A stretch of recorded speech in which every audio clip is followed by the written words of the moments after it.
500'dөн кем эмес орундуу ресторандарда той өткөрүү ар бир жарандын колунан келе бербейт. Мүмкүнчүлүгү бары да бар, жогу да бар. Бирок мындай учурда атандаштык деген эң чоң кемчилик көп адамдарды карызга батырат, анысы аз келгендей ден соолугунан ажыратат. Мындай көрүнүшкө ким күнөөлүү? Атандашкан адамбы же мүмкүнчүлүгү бар кишиби деген ой жаралат. Бул суроого профессор Рахима Сыдыкова төмөнкүдөй жооп берди.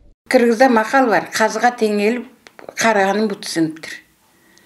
Теңелгенде эмне ушактар, жаманаттыгылар, же болбосо кемсинткенде эмне Кыргызстандан кууп чыгабы. Эмне дүкөндөн тамак сатпай коебу, көчөдөн бастырбай коебу, арыктан суу алдырбай коебу. Эчтеке кылбайт. Жамандаса жамандап калат.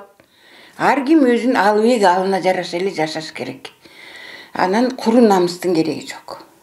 Эми ушу 21-кылым болду. Мында көзүбүздү ачып, эмне болуп атат айрана? Элдин баары тиген ачарчылыктан кыйналып, Африкада кырылып атат. Мына пандемияда канча адам кырылды? Аны көрүп туруп анан кийин эртеси эле унутуп калганда болобу? Ресторандарга той бергендердин баары эле кетирген чыгымды түшкөн каражаттан жаба алышпайт. Анын кесепетинен той ээлери чыгым тартып, алды насыя алса, арты мигрант болуп жер кезишет. Бул айрым түгөйлөрдүн аразын ажыратса, кээ бир балдарды ата-энелеринен алыс өстүрөт. Ысырапкорчулук дегенде бүгүнкү күндө биз эң эле биринчи атаандашуудан баш тартышыбыз керек. Себеп дегенде дал ушул биздин бүгүнкү күндө менин оюмча, мен жеке ушул той тармагында жүргөндөгү көз карашым боюнча миграциянын дагы бирден бир булагы ошол тойдон келип чыгат болуш керек. Себеп дегенде үйлөнүш үчүн азыр бойго жеткен балдардын баары керек болсо жогорку окуу жайлардан баш тартып, акчанын азабынан ата-энесинен алыс кетип, ата мекенден чыгып, миграцияга туш болууда. Ар бир нерсени кор тутсак, эртең ошого зар болобуз. Бул тууралуу Кыргызстан мусулмандарынын дин башкармалыгынын орун басары Замидин Атабаев билдирди. Анын айтымында бардык нерсенин чеги бар. Жада калса сууну да үнөмдөө керек. Ошондуктан ар бир нерсеге шүкүр келтирип, ысырапкорчулукка жол бербешибиз керек дейт. Пайгамбарыбыз алейхиссалам хадистеринде керек болсо ошол даарат алып жатканда да сууну исрап кылбагыла деп исрапкорчулук боюнча аябай исламыбызда, динибизде катуу айтылган. Албетте эми баягы Кыргызстан кыргыз макалдарында деле бар: чөптү кор тутсаң көзгө саят депчи. Ар бир нерсени биз кор тутсак, эртең ага зар болобуз да. Ошондуктан бул исрапкорчулукка такыр жол бербешибиз керек. Мен оюм карапайым түрдө эле жакшы го дейм, андай көп чагаша кылбай эле. Ошо азыр көптөр Россияга барып, ошончо иштеп келип, анан бир той өткөрүш үчүн ошончо эме болдук да, иштепчи. Обычно эле кичинекей той берип өткөргөн жакшы го дейм, мен оюм. Негизи мен жигиттин жашоосуна карамакмын, шартына. Жакшы болсо, конечно, свадьба болот. Ысырапкорчулуктун ар кимдин эмесине жараша болот да. Катыш кутушуна жараша.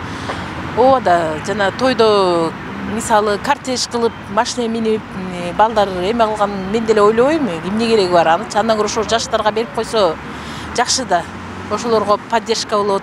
Кыргызстан мусулмандарынын дин башкармалыгы ысырапкорчулуктун алдын алуу үчүн ар кандай иш-чараларды уюштуруп, андан сырткары теле берүүлөрдү даярдап келет. Бирок канчалык түшүндүрүү иштери жүргүзүлгөнү менен аны капарга илгени да бар, илбегени да бар. Пайгамбарыбыз алейхиссаламдын өзүнүн кызын Пайгамбарыбыз алейхиссаламдагы Фатима энебизди узатканда, ошол дасторкондо коюлган нерселер курут, курма, нан, борсок ушундай эле бир нерселер менен узатылганда, эми азыр күндөн күн атаандашуу бар да, бизден тиги бирөө колунда бар, балким мындай кылып коем, мен кызымды жакшы узатып коем дейт. Аны көргөндөр дароо эле бизде адат болуп кетип атат да, мен дагы кылайын депчи. Анан ошондой эле баягы барынча жок алынча дегенде сөзүбүз бар да. Кээ бир ошолорда колунда барлар ошол кызын сүйүнтөм дейби, баласын сүйүнтөм дейби, аябай элди сүйүнтөм дейби, тапкан туткан элге чачып бир той берейин дейби. Аны көргөн, балким мен даражам ага жетпесе да, мен ошондой кылышым керек деген куру намыс атаандашуулар болуп атат да. Бул эми туура эмес нерсе. Президент Садыр Жапаров канчалык жакшы нерселерди ортого салды. Ошону биз колдонуп туура пайдаланышыбыз керек. Эми тойду эле опуратып сапырып бере берсе эле ал нарк эмес, ал салт эмес. Нарктын дагы салттын дагы алып жүрө турган, муундан муунга өткөрө тургандары бар.